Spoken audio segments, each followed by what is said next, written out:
which it is. And it's tucked in extremely well by Pessina. Just a glance. And the player who wasn't even in the original squad has got himself a goal in the tournament. The Calcio Guys is a weekly podcast by Adriano Donardo, Gianni Dellacoli, and myself, Nicholas Di Giovanni. We want to bring Calcio back to its roots in our communities and share stories from around the world about why we're passionate about the beautiful game. You can listen to us anywhere where you listen to your podcasts, including Spreaker, Google Podcasts, iTunes, Spotify, iHeart Radio, and Mixcloud. Give us your opinion on social media at The Calcio Guys on Twitter, Instagram, Facebook, and YouTube. The intro song is Fireworks by Jazar.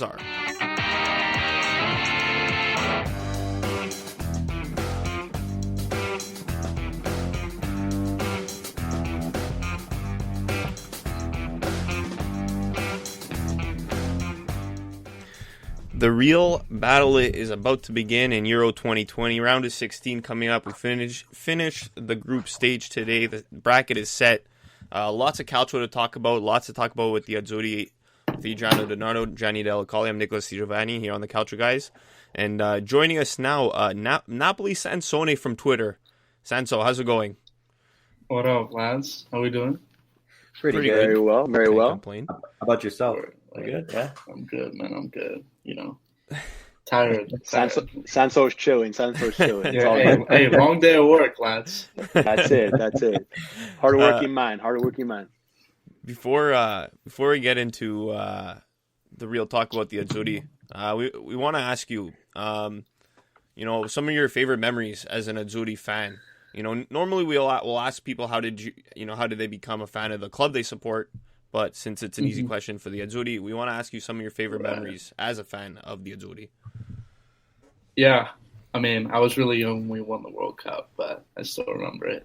I always watched Calcio at my donos, obviously.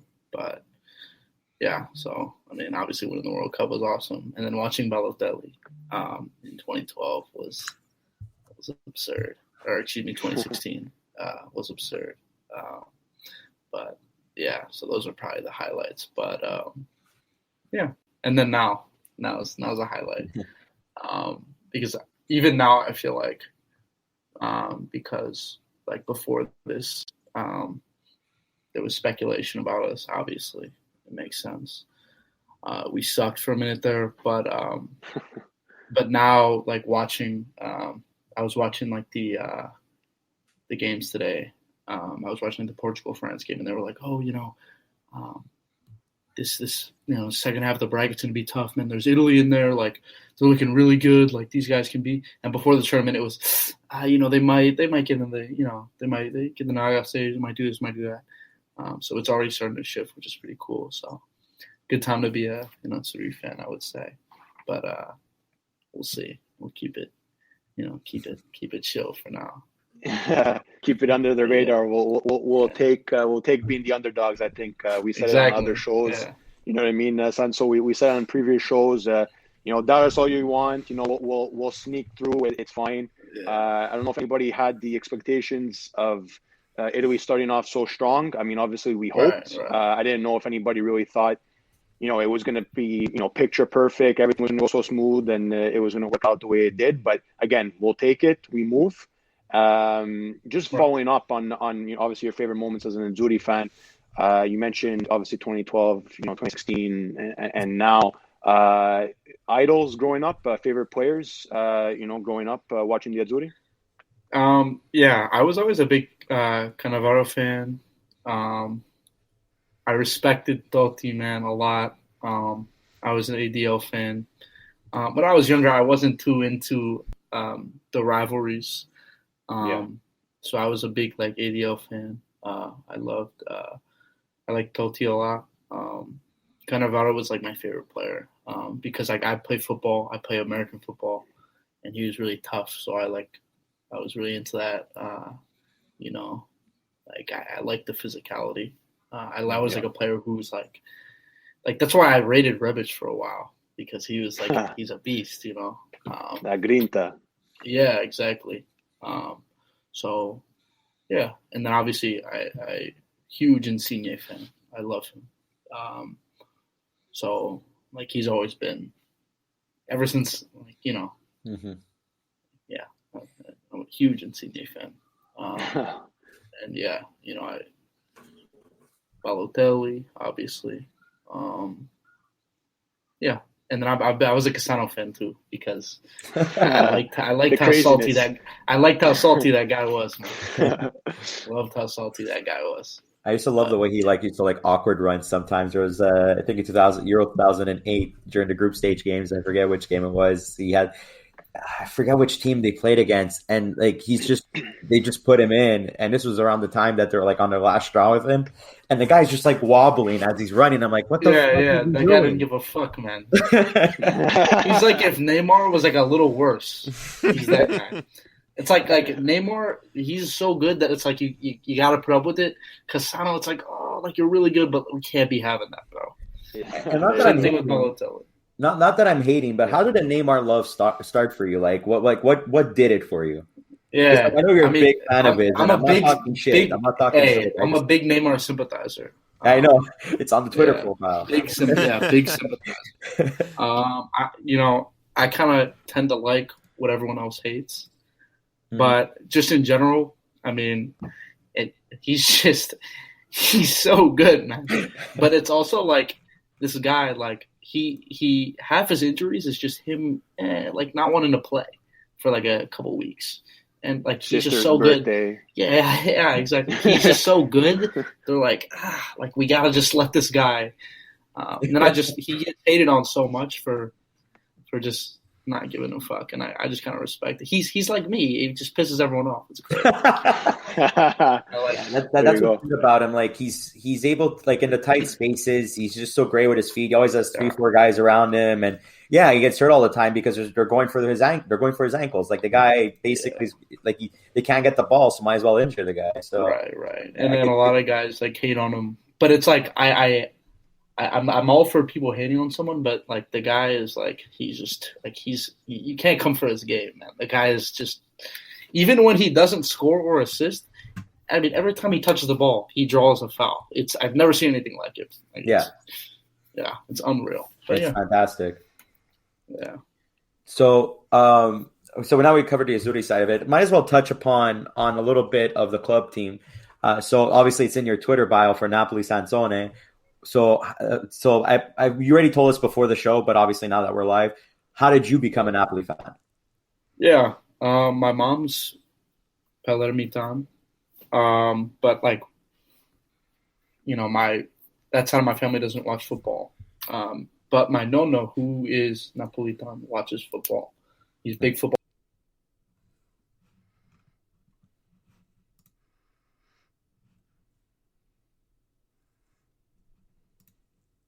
So Napoli was it's been in me, man. Yeah, it's I think it's in our blood, especially that we're you're speaking about things that everybody hates. I feel like Napoli's one of those cities that people just to hate on or crap on.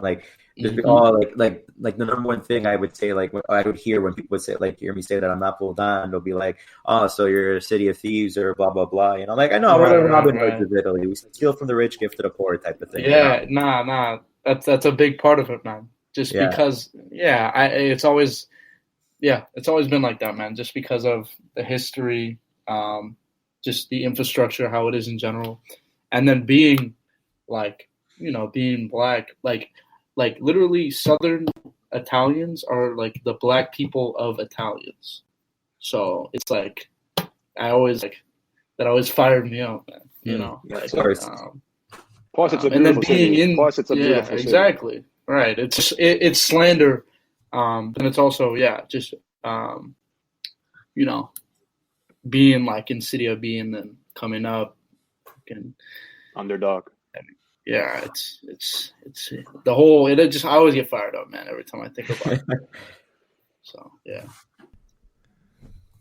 So I guess we'll shift the gears back to the Azzurri. Just to let you know, Adriano, you're. I don't know, maybe it's just on my end, but you look like nothing's there. Unless no, I see him. Oh, okay. So I think it's just on my end. Oh, there you are. Technical difficulties. Not the first time. Not the first time, not the last, but hopefully we can be all together soon. But yeah, shifting gears back to the Azzurri-Sanso, just we'll run through the game, obviously against Wales to close out, the group stage. Obviously we saw a different lineup. I think Mancini made up to 8 substitutions from the original lineup. Saw some names that maybe we wouldn't have seen or didn't think we would see. I like the little touch at the end there with the Sirigu change. You go on Twitter after and you see the little bit of a story behind that. It touches hearts and it shows class by Mancini, which again we gotta tip our hats off to. But quick thoughts on the game against Wales, and just I know it was like our B team or our bench team or whatever you want to call it, but were you surprised? Did anybody like come out for you that was like maybe like you wouldn't have had an eye on? Like, what'd you make of the game to close out the group stage? Yeah, so obviously I didn't expect too much just because we were already going through, but they actually surpassed my expectations. I actually thought we were going to draw, if I'm being honest, but okay. I was worried about Verratti. I thought, maybe he's rushing this injury thing so he can kind of prove that he, can have a spot for the knockouts. So I was kind of worried that he was coming back early, but, the guy was phenomenal, man. The guy was phenomenal. I think, our back line was what it was. Nothing too crazy there. I think Toloy is okay. I think if we had to put him in, I wouldn't be, upset about it. I wouldn't think he was a big liability, but yeah. And then I think Chiesa played well, shockingly. Comes the Chiesa thunder. And then Belotti was shocking. I don't know what to say. Much rather have Keane. I don't know why you keep calling this guy out. It is what it is. And I just think Mancini, I trust the guy. I think he's a hell of a manager. So, yeah. Yeah, like I kind of have to agree with you on the point on the Keane thing. Like I feel like as if he could have been in at least that Raspadori slot, because if you're gonna bring a youth product to maybe get the let's say wet his toes in what like big level competition is, like Keane is probably one of our most promising forwards, right? So like why not? Yeah, man. Yeah, I have to agree with you there. I was really pissed about it. Obviously, huge Keane fan, but I think like. It's weird because now in the World Cup, are we going to come back with Belotti Immobile? Because then if we bring up Keane, okay, it's his first term. It's his first international term in the World Cup now. So whatever. But now you think about big stage. I like him over Raspadori. You can argue all you want, but the guy played in Champions League. He scored against Barca at the fucking Camp Nou. Like the guy, he's not like he's a guy, all right? He's not some chump. Yeah. He's not some guy that scored a couple goals for Juve and now he has a bunch of hype. Like, no, the guy did stuff. And you can say he played on whatever team, he did this. Like, you gotta at the end of the day, you gotta score. And when you're playing with the Azzurri, like a lot of teams we're playing are gonna be better than him, right? And the guy knows how to play. He has the service from Neymar, he has the service, and he gets it done. All right, that's something we haven't had. Now we're starting to have it. Cheeto's waking up, like it's good, but at the end of the day, like I don't understand it, man. But Mancini's cooking, so I'm not gonna say shit now. Cook. But if we let him cook. If we crash and burn, Yeah, that's where you start throwing the blame. But I wanted to ask you. So Italy comes to this tournament, 26-man roster. 25 of the players play at least a minute in the group stage. The only guy who wasn't there was a Napoli goalie, Meret. Can't really blame Mancini for that. It's a goalie. But like, how important do you think it is to rotate the team and get those youngsters in? Because the majority of this team never played in a major tournament before. Mm-hmm. Yeah. I mean, it's good. I think I was actually surprised he started Berardi instead of Chiesa. I was like so sure he was going to start Chiesa, and I was ready to be mad about it. But Berardi started, and like I expected, the guy he's kind of a cool-headed player. Like he kind of just does what he does no matter what. And I think that's really important. I think a lot of our guys are like that, if I'm being honest. Like, a lot of our guys looked ready to – I think it's Mancini with this – like, he's got a – I don't know, he's got – I think he's kind of establishing this mentality where every game you approach it the exact same way. We got to win. We just got to do what we got to do. We got to get it done. And I think that's kind of a super important mentality that he's building, because now, like, you know, these guys who've never even played in a huge tournament, they're coming in and they're being themselves. You know, a lot of the times you just expect people to fall off, especially if it's a decent percentage of the team is new. You're like, whoa, you know, maybe these guys might not be ready, but no, they're fine. And also Bastoni, that guy, what a beast! What a beast! Hey, he can pass the ball, man, and he looks a little lanky, but the guy gets it done, man. If he gets the job done, doesn't matter. He throws the body. And he's like that old school type of defender. Yeah, he is. Like, used to from the past. Yeah, and it's like, you know, maybe why we weren't expecting that, but you know what, we'll take it. He had, you know, Bale, you know, in his pocket all night or all day. Sorry, and deep in that pocket, man. Deep in that pocket. That's it, man. He took him out. He took him out after the game, but he did. He let him out. You know what? Yeah, no, you know what, Sanso, and also like the I think it was Chiellini that had the quote, and this just, you know, credits Mancini once again.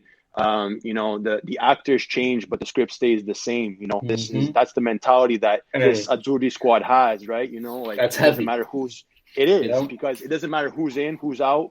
Everybody knows what job they have to do, and everybody has bought into that system, to that mentality, to that brotherhood. So, you know, we see it. Obviously, some pundits don't, and that's okay with us. But you know, we definitely see it, and I definitely, like, I'm a fan of that. Like, you know what I mean? Like, you're talking about pumping you up.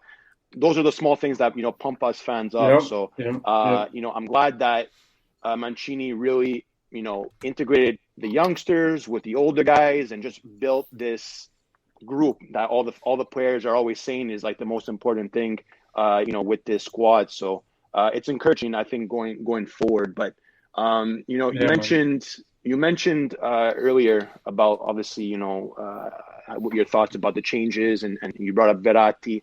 Now this is the big question mark. I know it's coming, man. I know it's coming. You know what I mean? So come Saturday, everybody's talking about our midfield, and I think we got a question concerning it by Six Side Calcio as well. You know, touching upon this, who do we start in the midfield now? You know, we saw Locatelli shine in 2 games. We saw Verratti come in that last game and, you know, just do Verratti type things. You know, he's a baller. You know, I know maybe it wasn't. You know, Wales was what it was. They went down to 10 men. Whatever. Verratti played his game, played well. He showed the world again why he's, you know, one of the better midfielders out there. So I'm going to put this out there, Sanso. Who are you starting Saturday in our midfield? Because I know everybody's talking about it. Let's just get it out of the way. Yeah. For me, you cannot put Verratti on the bench, man. If he's healthy, he's got to play. He has to play, man. He has to play. And a lot of people, like, so for me, when I was considering it, I was thinking, okay, you know, we score, but at the end of the day, like, Locatelli is more of a scoring threat than Verratti. But I trust my attackers enough to be able to take Locatelli out and put in Verratti, because at the end of the day, Verratti, his service is much. Locatelli can serve, but Veratti, like, the guy, I mean, he sees things that we don't see, you know. True. But I will say that when we play a team like France, and I'm just going to say this right now, Locatelli has to be on the field, because these guys, Barella, Jorginho, Verratti, I like them a lot, but they're very small. They're very diminutive, and the Pogba, Conte, they're physical guys. And I personally, you know, they're fast, they're big, they're strong. Locatelli's not going to get pushed around. He's big. He's a big guy, and he's a physical guy too. And I just think if we play a team like that, it can be, you know, it might be different, but for a team, you know, like Austria, especially because I think they play Sabitzer as like a 10, and then they have 2 holding midfielders. Like, bro, Verratti, bro. It's got to be Verratti, because, like, this guy, he's too good, man. Every time I turn on like anything and he's playing PSG, the Azzurri, any time. I mean, he's like this guy. He just can create it from serve. The guy needs to play for me. I don't know if you take Locatelli. I don't know if you take Barella out, but he's got to play. He's a Champions League player. Like, I'm an athlete. When you consider it, the guy who has experience and the guy who's better, you start him. Like, you just have to, man. The guy, he's got to start. So, yeah. And you know, like obviously I thought about this question. Same. You know, putting in Verratti, obviously we need to do that. He's the best, I think, out of the three. Maybe I'm a bit biased there because half my family's from the Pescara area, so no, you're right, man. But you know, players like Jorginho and Barella, they've obviously been great, right? But they haven't had a standout performance yet. So if they have yet to do that, if they have yet to reach like 100% potential, maybe they're hovering at 90, 95 because they haven't played. They haven't had to, you know, haven't had to have those standout performances just yet. Mm-hmm. That's just how good this midfield is. And even if you go with three guys, one guy struggles in a game, you know, you got that fourth guy coming in, and you still got Pacino who's going to come in, and he looked good versus Wales. So it's exciting, you know. Even though Italy lost Sensi and obviously Pellegrini. Like, imagine this midfield with Pellegrini. Like this guy would be riding the bench, and he's a good attacking midfielder. But we did get another question on social media from Inter Milan 80. I wanted to quickly comment on that. I was just thinking, like, so I think Jorginho, the first game, was pulling strings. Yeah. I like Jorginho. I think Barella, man, I love the guy, but you're right. He hasn't really had a crazy performance. I think if we need this guy and he comes on in the 60th, 65th, the guy is going to be a banshee when you put him out there because he's a high energy guy anyways. And if you give him 30 minutes, he's going to be running around like a maniac. So, and I just think like Jorginho, Barella, it's like sometimes their work goes unnoticed, and like, I mean, maybe he hasn't really had to have a standout game. You know, Barella runs like nobody runs. You know what I mean? Like he's all over the place. You know, sacrificing the body. You know, making the tackle, making a pass, recovering ball, like getting into the space. Like he does it all. Like, I mean, and sometimes, and like the first game, we're all together watching the game, and it's like, is Jorginho on the field? Like, I didn't see him, but like his work just is so smooth, you know, and he's just bouncing behind off. Behind the scenes, yeah. But that's it, right? But what I will say about, the whole Verratti thing and who to start and whatnot. I mean, listen, guys, I think we would be, joking ourselves or kidding ourselves if we didn't say before the tournament our three guys were Verratti, Jorginho, and Barella. I think most of Azzurri Twitter or Azzurri fans out there would probably say that. Obviously, I don't think many people. And if people did, hats off, credit to you. But to say that Locatelli was going to shine the way he did, I don't think many people had their 100% belief in that. The fact I didn't rate him for a minute. I didn't rate him.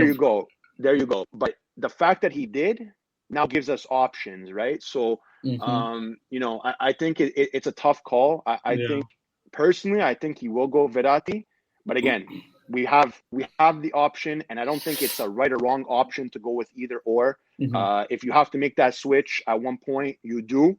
And I think we have all enough faith in the guy who's on the bench to come on, make a difference, score, create, be a big presence in our midfield. So I'm going to say he's going to go Verratti, but I mean, I wouldn't be shocked if he holds him out and still goes Locatelli, because Locatelli proved he deserves it.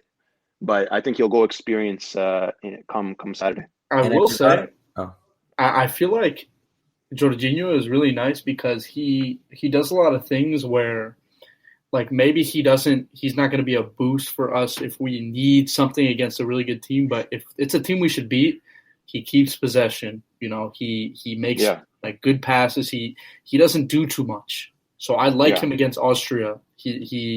I don't think he should go anywhere. I think Jorginho. And I forgot who told me this week, and I think it was Jan. He said it perfectly about Jorginho. He's like, if you're not hearing about Jorginho, that means you know that he's having an amazing game, that he's doing like exactly what he's supposed to do, and he's doing it perfectly. Because he's the kind of guy, if you hear his name being brought up a lot, is because there's mistakes happening with him or there's issues with him. If you're not hearing anything involved with him, then he's doing perfectly fine. And I think that's actually the best way to describe Jorginho. The less you hear of him, the better it is. And the only time we should be hearing about him is if he's scoring from the penalty spot. That's about it, I think. I don't think he's ever missed in his career either. He probably has one miss. No? Yeah, I think he has one.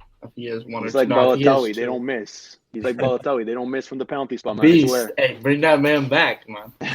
Just for PKs. Which it is. And it's tucked in extremely well by Pessina. Just a glance. And the player who wasn't even in the original squad has got himself a goal in the tournament. So you heard there the Pessina goal. We talked enough about the midfield. We have a question about defense and goal and goalkeeping a bit from Inter Milan. 80. They asked thoughts on the defense and too much passing when the other team is pressing. I don't know. I had unsettled feelings a few times, like when Donnarumma almost mishandled the ball in other situations. So what do you think about the, I guess, creativity or passing between the defenders and Donnarumma at times when the other team does press hard? Yeah. I mean, I'm a Napoli fan, and this season we had a lot of trouble with that. But I'll say Chiellini, Bonucci. I mean, I just trust the guys, man. I will say Donnarumma, for how good he is, the guy with his feet, he has some shockers, okay? He has some moments where he looks really bad. But, I mean, it is what it is. I would say, I mean, nothing's fucked up yet, but, I mean, when Mbappe's running at you, it's kind of different than whoever the fuck, But, yeah, I mean, I don't think they're going to change it, if I'm being honest. But I just hope, we don't have a big blunder. But yeah, that is a worry for sure.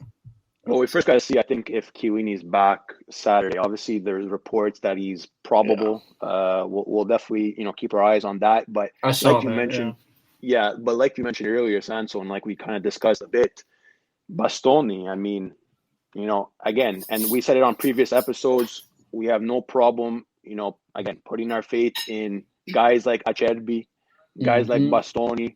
Toloi, I mean, it's kind of hit or miss, I find, for me personally. But again, he's not terrible. Like he does his job as well. So, you got to give him credit there. But, again, I think, being, coming out from the back, is something that you have to master, and you have to have trust in your guys, and you need communication, which so far so good. Obviously, there's always moments where you're like, okay, what the hell are you guys doing? Get it out. But I think that comes with chemistry, and obviously Donnarumma played with Bonucci at Milan a bit. They got a bit comfortable. Chiellini is just a step above as well. He's the leader of this group. So, when he's on his game, and Nick knows this as a Juve fan, and just watching the Azzurri as fans as well. We know when he's on his game, he's out there 100%. So, and he that guy fights, man. That's it. So that's why I think he'll be back Saturday. I don't want to rush things, and I don't want to take Austria, lightly at all. But again, if he doesn't suit up and we put a Acerbi or we put a Bastoni, I wouldn't be, totally distraught. I don't know how you guys feel, but that's how I see. I'm fine on Acerbi. I think he's solid, especially against the team that we should beat. I think he's fine. And I think also that he's fine because their strikers don't really worry me. If we're playing Benzema, I need Chiellini. Lukaku, Ronaldo, because these guys. Because Chiellini, he's old. He's not as pacey, but the guy, his positioning, he knows where to be. That's it. Right? You can't outrun a guy if he's already there. Pretty much, yeah. So, I mean, the guy, he knows it, bro. That guy, he's someone who I feel real secure when he's back there. especially with Bonucci, just because their discourse, the way they work together, they just know where each other's going to be. So yeah, but we'll see. I mean, I think Chervy's fine for me. But, yeah. And that's like the perfect segue to like our next set of questions. Well, it's not really a question; it's more of a comment from Daddy Horvat. With great name, whoever submitted that, but I'm not saying that last little part about the Habs. Fuck the Habs. But it's more of a, more of like a statement that we have like if we win this game, we have to face the winner of Belgium, Portugal, and if we pass that game, we could potentially face France in the semifinals. How do you feel about this side of the bracket? Are you feeling confident? Are you feeling just slightly nervous? Like, what do you think about this whole half of ours? Yeah, I mean, it is what it is. It's kind of bullshit, but I mean, like anytime should have finished second. Right. I mean, the thing is, anytime a third team can get in from a group, it's like, what's going on? Yeah. Like, what's this? Like, so now all three teams are shoved in there, right? It wasn't even a group of death. All three teams are getting in. So, whatever. Shout out to Hungary, though. Shout out to Hungary. Put up a fight, man. I saw that goal. The second shit, goal, man. I literally flipped it on after Germany scored. I was like, fuck. I turned it on my computer, and the guy, he, like, headed it. I was like, oh, shit. Like, I was like, let's it's hype. Yeah. Shout out. I would just say, bro, like, these teams can be beat, bro. Like, if you look at Portugal, their midfield is basically nothing. Bruno can't defend. They either have – so it's weird because they either have a guy – so they either have, like, Bruno and, like, this the Danilo guy, or they have, like, Danilo and – Ronaldo's good, but these other guys are just super one-dimensional. Carvalho, like, these guys don't scare me, bro. If you put Verratti in there, like, those guys are fucking toast. Belgium scares the fuck out of me. France, I'm terrified. I mean, Bonucci cannot guard Mbappe in any sense of the word. No. He just can't. France is too good, but they can be beat. I mean, it is what it is, especially by us. Like, when you have a team that's all together and they're all fighting and they're all good, and they have a mentality where it's like they don't really care, and they're gonna play how they play. We can beat France, but they're better than us, kind of everywhere. Yeah, actually everywhere. I mean, our midfield's really good, but Pogba, Conte for me are step above. They're a step above. Maybe not Verratti, but just in general, physically, the guys are they're insane. Yeah, Pogba just delivers these insane passes that you never think you would see, and he just finds them, and it's scary to think. You need to have your wing backs prepped for that. And it's weird. The guy, he the way he moves around, it's like that just shouldn't be working, but he just kind of does his thing, and someone like flies 3 yards away because he faked them out. Like when he got that shot off today, the banger from outside the post, or from outside the box that Patricio saved. He all he did was swerve his body like this, and the fucking defender flew 5 yards away. The guy didn't even move. I was like, damn. And then that shot, the guy can shoot from 30 yards out, and bang. We've seen it. Yeah. So I mean, obviously France scare me, but we're fighters, man. We can beat France. They're emotional. So I mean, hey. Yeah, and Martino brought it up last week. It was last week that we had him on, and I had ever since he said it, I agree with him. I'm the back line for France, it's good, but you can say that our back line is especially our wing backs are arguably way better than theirs, and if our forwards can eventually break through that back line, and I think that's what if we ever do end up facing France, that can be the difference maker. And especially now the way we play, we don't really hold back. I think we'd be the type of team that if by some reason we get a 1-0 lead, I think they'd still push. And I honestly believe that we're also not going to be a team that if they get the first goal that we're going to let it get to us right away. They're actually going to, fight for it and actually push to get the tying. Obviously you want to push to get the tying goal, but I think it'd be more fluid to do it. Yeah. Their back line, I was going to mention this actually. So they have some guy. They're physically super gifted, but this guy Kimpembe, man, he's rambunctious. And then obviously Spina and I would say Di Lorenzo and Florenzi are definitely better than fucking Pavard. Like, that guy is not good. And Hernandez is Spinazzola is going to be running rampant. That guy's a beast, man. Yo, he's quick, bro. That guy's he can move. Bro. I saw him during the fucking, what was it, Nations League or whatever. I was like watching this guy, bro, on his runs, and I was like, what the fuck? This guy can run, bro. Like, that boy can move. Yeah, he's a beast. But I would say, yeah. Right. When he's healthy, he's a beast. True. That's the problem with Spinazzola. True. You would get him a lot, even with. But even so, I mean, yeah. Di Lorenzo, fucking Florenzi, we have guys, you know. Yeah.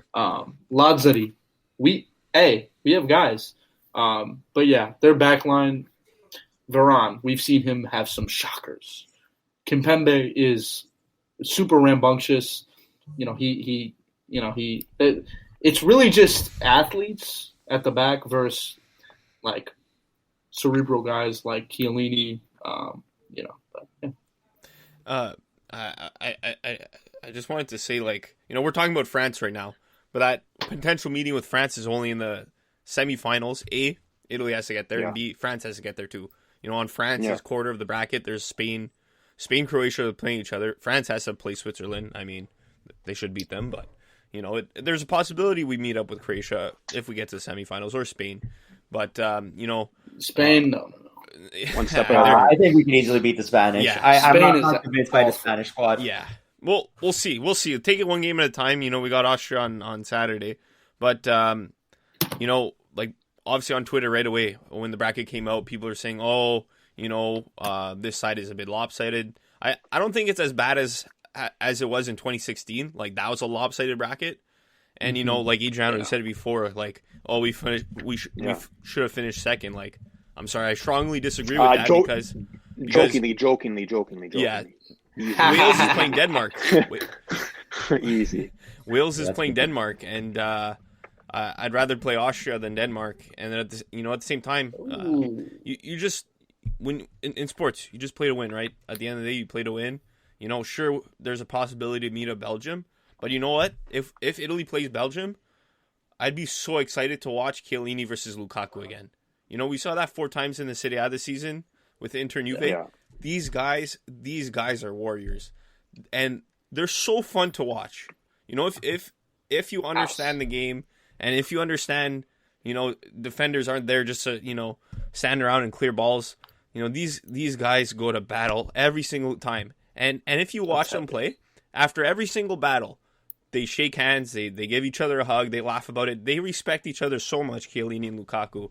And you know what? Lukaku is becoming like one of my favorite non-Juve players. I don't know if you guys see on it's Twitter. Hard to hate Lukaku. It's hard. He's a house. He is a amazing. I don't know if you guys see on Twitter. He does these like Q&A sessions with fans. Yeah, you know, yeah. I comment on one of those. Guys, jump on that quicker, man. Us too. I asked him if he ever got a paycheck at Inter.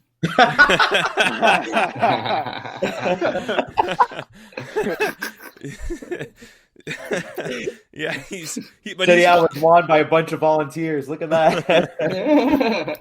He's funny on those because sometimes he'll like throw people under the bus. Like I forget, somebody asked him, "What's it like playing against?" I forget who the player was from Verona, and Lukaku was like, "Well, he got substituted at halftime, so that's all you need to know."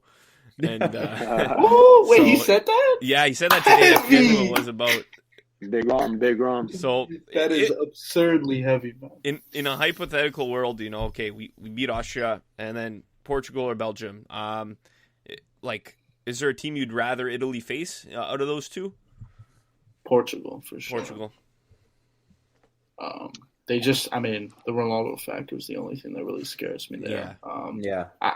Jota, I think is really good, but I think they kind of have Spain syndrome where they have a bunch of guys that are pretty solid, but like when you put them together, it's just like something's not right. Like, so Spain, like they have a bunch of guys, but at the end of the day, they don't really have product because They have Alvaro Morata up top, which, that's all you need to really know. And then with Portugal, they're good, but when you put them together, it's just something's not really clicking, especially right now. And that's kind of all that matters, right? Form. Yeah, they're kind right of, now. Right. They're just not – they don't look good when you watch them. So I would definitely rather have Portugal. Obviously, Belgium, I'm terrified of De Bruyne, Lukaku. That's Mertens. Hey, terrified of Mertens, man. Yeah. That guy scares the shit out of me. Hey, Cheeto Mertens. That guy is scary. Cheeto Mertens. But like even like guys like coming off the bench, like they have like Hazard on the bench. They have Carrasco. They have both Hazards. They have these guys are like serious players. Yeah. And I'm not gonna act like I think we'd be necessarily underdogs. I think if you're looking at Vegas, we'd be underdogs. But I think me being or just how it is, I think it'd be a pretty even match, especially because besides De Bruyne, I'm like looking at their squad right now. I'm not like super scared of like Axel Witsel, Plus, I like the point that Nick brought up about like Lukaku, and it's like we obviously we've seen him in Serie A. Obviously, our team will know him as a player. Like it's no like surprise type of like who we're gonna face, guys we've never really faced before. We see the Lukakus, we see the Mertens in Serie A. Obviously, you know the talents of De Bruyne when he's on, Hazard when he's on form, right? We know the types of player these guys are. Again, I think it's one step at a time. With this team, obviously, many people want to say we haven't been tested. Again, you can only play what's in front of you. Those were the teams that were in front of us. We took care of business. Now it's on to Saturday against Austria. And again, that's who's in front of us on Saturday. We go out, we take the field, we have to take care of business. Heavy. And I just think like it's fine and dandy to play like, okay, like bracket, okay, who we're going to face, kind of like March Madness style, whatever. But I think there's no, this team has to be ready for whoever like is coming out of these these matchups. This team has to be ready. I think they will be, no matter what happens.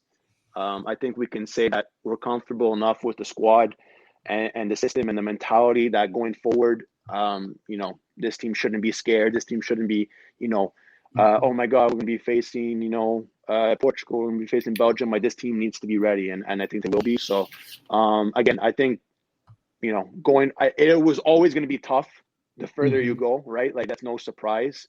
I just think that no matter who we face, I think this team will put up a fight. Like Johnny mentioned earlier, I don't think they'll give up if they go down a goal. If they go down 2 goals, I think this team will fight. And again, we have to be optimistic, and I think, from the get-go, we have been. Finish first, finish second, whatever. It is what it is. Again, it was, jokes aside, obviously, it seems like if we finished second, it would have been easier. But again, there's no easy games in tournaments like this. Every team wants to win. So, we got to go out and fight. Yeah, I will say it worries me to a certain degree that we had literally no adversity. We just kind of rolled over everyone, which, Fair. I guess is kind of a testament to us not, because a lot of times when teams slip, it's because they're not on top of it. And I think with Mancini at the helm, we're just always going to be on top of it. And also, I think that's why he started Berardi over Chiesa. Chiesa's kind of a reactional, emotional player. Berardi is like you know what you're going to get, and I think he likes that a lot.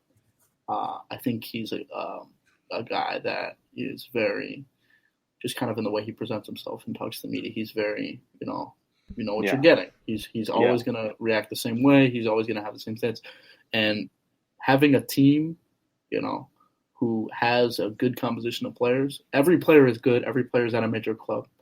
But then you also have this mentality, right? It's huge because, if you go down a goal or, whatever, it's not going to be an issue. And especially you're not going to start bad, right? We haven't started bad, right? We always have come into the same mentality that we're taking it extremely seriously until we're in the clear, right? and that's been huge. Obviously, the teams we played, Turkey, you can say what you want about their tournament, but I think that just happened because we blew them out of the water the first game, if I'm being completely honest. I think we crushed their I was surprised by their performance, man. I don't know, man. I had higher hopes for them, but, they showed zero. They have a good squad, but I think we just crushed their soul, and a lot of teams can't, because it's a long tournament, right? And if you get obliterated in the first game, it's going to be like, damn, now we got to play all these other teams, and even if we play them, then we got to go to the knockout stage. It just takes a toll on you, man, especially in a big tournament. So, I think they were a good squad, and I think you can say whatever you want about the group, but I think, hey, we handle business for sure, and I think we're going to keep doing so. I just hope that there's no shockers. I hope there's no blunders, man, because even me beforehand, and I got a lot of shit for this. I was like, listen, guys, you can be mad at the broadcasters. You can be mad at whoever you want, but listen, they're not experts on our team. We know we're good, but they have no reason to think we're good, right? We haven't done shit. We haven't done anything. All right. We sucked not too long ago. We didn't make the last World Cup, right? There's other teams in here who won the World Cup, who were in the World Cup final, right? So they're going to be talking about them. Obviously, it's the media. I don't know what you expect. Us, we weren't in the World Cup, right? We haven't done shit. We haven't won anything. We don't even need to win this, but we need to get in here. We need to take we need to take back some respect. We need to beat teams. We need to, right? That's all it's about. There you go. There you go, Sanso. Get going, man. Let's go. You know what I'm saying? Let's fucking go, baby. I think the Azzurri need you in the locker room on Saturday. Can someone fly Sanso into Rome? What's up? Someone get me connected. You know what I'm saying? I said Rome, London. They're playing in London on Saturday. No more Rome. But London our second home. That's what I was saying. The adversity thing, though. I think I'm gonna have to slightly disagree with you there. I don't think the adversity. Respectfully disagree. But I don't think the adversity is the thing, because if they weren't really taking it seriously, you wouldn't have seen that 3-0 result against Turkey. You wouldn't have seen that 3-0 result against Switzerland. I think that we got those results because they weren't like, okay, 2-0, 1-0, let's just park the bus. They're like, no, we came here to do a job. We're going to finish that job. And they kept on pressing and they kept on going for those goals. You kind of got that emotion, that feeling of no mercy. And even in the Wales game, the bench, it was pretty much the bench roster, and them too. They're like, no mercy. We want to show that we're here to play too. And if we ever get on, we're not some jokers that can be pushed around. We're actually guys that can be serious threats. And I feel like as if this is a type of team that will bend but not break. I think they're able to handle what gets thrown their way, come up with a strategy, and push back. And what's good about Mancini, I want to continue touching upon what you your praise for him, because I agree 100%. The guy's fantastic, especially the fact that he can switch from a 4-3-3 to a 3-5-2 on the fly, just in case if the matchup's not right in the formation. Yeah. It's big. It's so big to have that flexibility, because a lot of teams are incapable of switching formations on the fly and look good while doing it. Mm-hmm. And he's drippy. Yeah. Yo, and that touch, bro. And that touch, man. That bro. That was heavy. He was like, yo, in the Armani suit. Better than Bernadette. Suit. I forgot he was in the fucking team. Hey, don't get him up. Jesus Christ, man. No, but here's the real question. Conte 2016 blasting the ball in the Spain game, or the freaking nice Mancini back heel? Which moment was better for a manager? Yo, I gotta say Mancini, dude. That was sick. Yeah. He was like, the back heel, calm, but he didn't even look back, dude. He was like, oh, go over there. Bro, come on, bro. You know what you just did, bro. Come on, bro. He had a smirk after he did it. In the Giorgio Armani. Yo. Woo-wee. I was like, what the fuck? Oh, man. And we're up, and we're winning the game. I was like, oh, my, this guy, bro. Who is this guy, bro? That was heavy. Oh, shit, man. That's funny. Yeah, he's a house. Yeah. For sure. I wanted to ask, so I see a comment here. Perfect timing. Cough, cough, Gary Neville, cough, cough. So I want to talk about the rest of the tournament. Obviously on the other side, there's England. on Twitter, a lot of the Serie A Twitter, at Zodi Twitter, quickly came to the defense of the Azzurri when Gary Neville said that they're not going to go far, they haven't faced a challenge, and then, England next day lays a stinker, tying Scotland. This is their little neighbor. This is like the country that's at the corner the little of, brother. They're supposed of to the United Kingdom. Hey, they're supposed to spank them up. I don't know too much about politics and players between Scotland and England, but I'm sure if a player is really good for Scotland, he probably has an English ancestor and goes to play for England. Yep. Don't quote me on that. But tie 0-0. They play 3 games at home. Scored 2 goals. Didn't they only score 2 goals? 2 goals in 3 games at home. In 3 games against Croatia. Yo, who old team Croatia.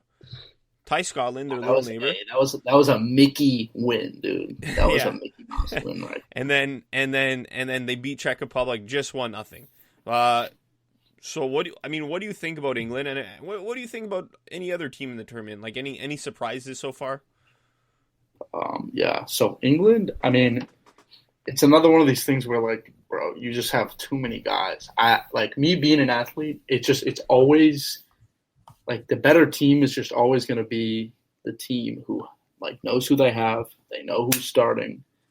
Starters know each other, right? You have Kane playing with 8 different fucking guys every game. What's he supposed to do? He doesn't know who he's playing with. At Tottenham, he knows what fucking Son's asshole looks like. He knows that guy so well, right? He knows it's all about being comfortable, right? You just have too many players. You have this whole Sancho thing going on. Play Sancho. What are you doing? He's your best player. Why is he on the bench? All this shit, all this drama, it's not conducive to winning. It's never going to happen. See, Mancini wouldn't let this bullshit happen. That's probably why he didn't call Keane up, right? And if I see Keane on the bench and Chiro's not scoring, I'm going to be mad about it. Maybe some of the players will be mad about it. He just cut out all the bullshit, he's like, this is what's going to happen. Like, the guy just knows, right? He's playing chess, and I'm thinking about checkers. Maybe. I don't know. You know what I'm saying? Fair. But, that's it, bro. Just in general, all these teams who are, they don't even know who – the guy doesn't know who to start. Southgate has absolutely no clue who to start. He has some weird agenda against Sancho, his best player by far, right? If Kane's not scoring, something is very wrong. That guy is a bucket. That's all he does is score. So if he's not scoring, he's not comfortable with his teammates. He doesn't know. It's a whole thing. You're starting Saka one game. You're starting all these guys. What's going on over here? That's my thoughts on England. Obviously, they'll probably get it together. If I'm being honest, that's just what happens in the knockout stages. They came in not ready. That's the thing about these teams, though. They're very this and that, right? If you come out and score a couple goals on England, they'll probably shut right down. Whereas if you score on a solid team like Italy, where they're all together, we're all fighting together, we'll fight back. But I feel like these guys, it's whatever. Especially if you play Sancho now and England go down, that guy, he's out of there, right? His mind's going to be in the fucking clouds, right? So that's my thoughts on England. I would say surprising team. I thought Ukraine was going to do better, man. Yarmolenko's. I've always liked Yarmolenko. But honestly, Austria, they've got some players, man. Salvatore is a beast. I don't know why. I've seen a lot of it on Twitter, and I think people think we're going to roll this team, but dude. No, we're not. Salvatore is just one of those guys, he'll just pull something absurd right out of his ass. Alaba, too. Alaba's guy can make a pass anywhere on the field. That guy, bro, it'll be in their own box, and then all of a sudden you got a fucking lofted through ball through to Sabitzer, and he's gone. Right? So, I just think, obviously, who cares about what the fans are talking about, but the team is not good. They're going to take these guys seriously. Mancini's going to make sure that Mancini, he's one of those managers you just trust to have everything under. He's won many times before, so he's pure class. But so I was surprised about them. Here, let me look at this bracket though, because Yo, shout out to Denmark, man. Advancing, man. Facts. I was pulling for them big time. The Danes are coming. Do not sleep on the Danes, man. Those boys are fighting. Yo, for Ericsson, you have to see that type of story, right? Obviously, they started off with the shock of the year, the shock of the tournament, like devastating, like horrific, scary news. And, they came together, as a unit, and you have to respect that. I mean, again, we wish nothing but the best for Eriksson's recovery, but, this team is fighting. I'm glad to see them, advance. Many people probably would have thought that it would have totally shut them down and, forget them. And you know what? They turned the page and, knew that their teammate was, quote unquote, all right. And they fought for him. And, you love to see those types of stories. So I definitely give a lot of credit to Denmark and what they're doing. Sweden, another team, topping that group, man, and knocking out a team like Poland. Those guys are bowlers. Hey, that's the real dark horse. That's the real dark Sweden, man. Those guys are shout serious. Shout out to Kulusevski. Hey, he was balling. All you Juve fans, stop Nick. slandering that man. Hey, no, Nick likes him. Nick likes him. Come on, man. I started liking him more towards the end of the season. To be fair, he's a baby, dude. That guy's young. Yeah. Watch out for that man, dude. Yeah. He's not playing. No, he's good. He looked good today. I thought he was going to get man of the match, to be honest. He had, 2 assists, I think? Yeah, he had 2 assists. I wanted him to add to the Serie A man of the match total. Yo, this is Serie A's Euros. Let's just put it out there. What's the count right now? Is it 10? Is it 10 man of the matches for Serie A players? That Chiesa man of the match was questionable. But yeah, I mean, whatever. Give or take. That should have gone to that should have gone to the Uber Eats league, man. Verratti should have had that. I'll say Mbappe looks uncomfortable playing with Benzema. I was kind of noticing that too. Yeah. I feel like as if there's still like the locker room tension that was being posted in the media. Yeah. Like it kind of reflects on the field. It's weird, but that's the thing. Like, okay, yeah, if Mbappe and Benzema are having a bit of a clash, there's still Griezmann to worry about. Yeah, you know what I'm saying? Like, it's ridiculous. Coleman off the bench. I would say Cliff, shout out Cliff. What up, baby? I would say, dude, the guy. Who are we talking about? Benzema? Dude, he seems like an asshole, bro. Like, his energy is weird, man. I feel like he's one of those guys. Like, I kind of understand why he wasn't in the team. Because obviously there was that bullshit that happened. But I feel like he just, like, brings this weird vibe where it's like he's just got to be the guy. But he played with Ronaldo. So, like, what? I don't understand what's going on here. I think maybe, they're just not used to playing together. But either way, like, they don't even fucking need Mbappe. Like, but I think, like, with the whole Ronaldo thing is because that was such a super team, that Real Madrid, that he was like, you know what, this team is probably bigger than my ego because we're actually going to win Champions League for how stacked we are. Like, I think that's why. That's just a theory. I'm not saying it's the truth. It also might be that, like, it's like a younger guy and it's like kind of his team. So that might kind of be an issue for him because whereas Mbappe is the superstar. Right. Like, Ronaldo's the goal. He's the name.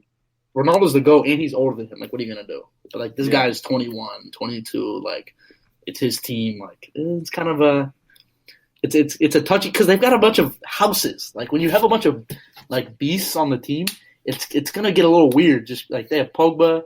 Like, that guy is just an alpha. They have – Griezmann's kind of there. You know, that guy doesn't really care. But, they have, Benzema and Mbappe. Like, it's gonna get a little weird, right? I like Giroud. I don't know why there's all this Giroud slander I'm seeing, but that guy is a baller, bro. I don't know if they needed to bring in this extra, obviously Benzema's a beast, but I don't know. That's an interesting call. But obviously the guy, look at him today. I mean, he's a beast. So, yeah. At the end of the day, France, I would say France are still the favorites. But I would not be hesitant about putting my money on Italy just because we're solid, man, and we're together. That is just it's better than being good a lot of the time, especially in soccer because it's one of those sports where if your foot's an inch off, the ball's going 30 yards away, so you just never know, right? But yeah, and we haven't seen yet, so. Hey, that guy's always been counted out. Bet on that man. I know. I that's what I love about him. Like, He's been such an underdog because of his size, of his his demeanor, his look, where he's from, and everything. And I just love it when he's getting the spotlight. He's one of the big keys on the team. And he's literally a midget, bro. Like, I love him, bro. He's so short. He's bro. a short king. He's a king, bro. This guy literally tore up the entire league, and he is 5'3", bro. This guy is amazing. On a good day. I love it. On a good day. 5'3" with cleats and fucking inserts. All that. No, respect to Insigne. I saw his his interview that he gave there, and he's like, it's my first time, being a protagonist in a major tournament like this, and I have to give my all, and I respect and I appreciate. I think he was saying something along the lines that putting a lot of faith in him, and he's like a vet on this team, quote unquote, whatever you want to say, and he's really taking it by storm, and you see him smiling, man, and from the get go, like we've been saying, like guys like Insigne, Immobile, Verratti, these guys are like this is like their tournament, you know what I mean? Yeah, that's to see their confidence factor. You know what I mean? See their confidence up high, Immobile starting like hot. That's a huge factor. That's what we need, man. Like, that's huge. Because if you think about it, a lot of these other teams, except for, I would say, England, like, all of our players, all of them have something to prove. This is our Super Bowl. This is everything. Yeah. We're all starving. Even the country, all the fans, we're starving for something, man. And all these guys, Insigne, slandered on an international level. This guy is starving. Immobile, starving, right? All these shouts that his golden boot Mickey, like, that wasn't real. He has all these penalties. This guy's starving. Berardi, no one knows him. He's starving. Verratti, all these guys, they've been nothing, right, on the international scale. We've all been nothing for a long time, and now we're starving. We are everyone on the team, all the fans. But these other clubs, man, France, they've already done this, they've already done that. All of us, this is it. This is us. We need this, man. We need it. Years. Right. Well, no one else, no other team besides maybe England has that. But those guys are confused as fuck, man. They don't know what they need. Their coach doesn't know what they're not starting their best player. So I don't they've got serious issues, man. But yeah, and they're young too. Those guys are young. Yeah. Anyway, so I think Gianni has a no to take care of. Cranky no.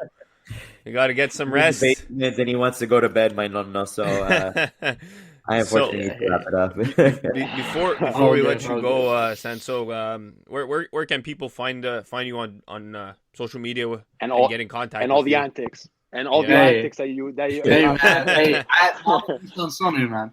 Hit me Twitter. Hit me on Twitter. NapoliSansone. Be sure to find some memes and jokes from his Twitter account. That's for sure.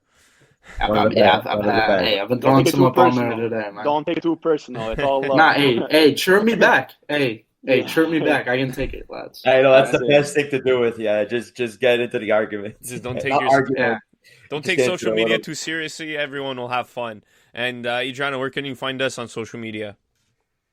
Oh man, like before that, I just loved how we ended off the episode with all that hype. Santos hype. It's getting me hyped. It's getting all of us hyped. Let's go.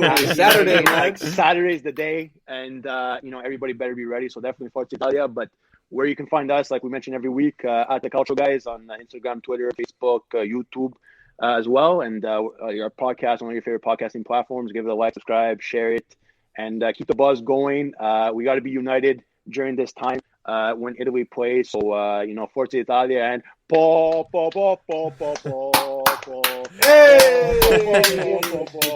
heavy. Thanks for listening. Ciao. All right, lads. Thank you. Bye.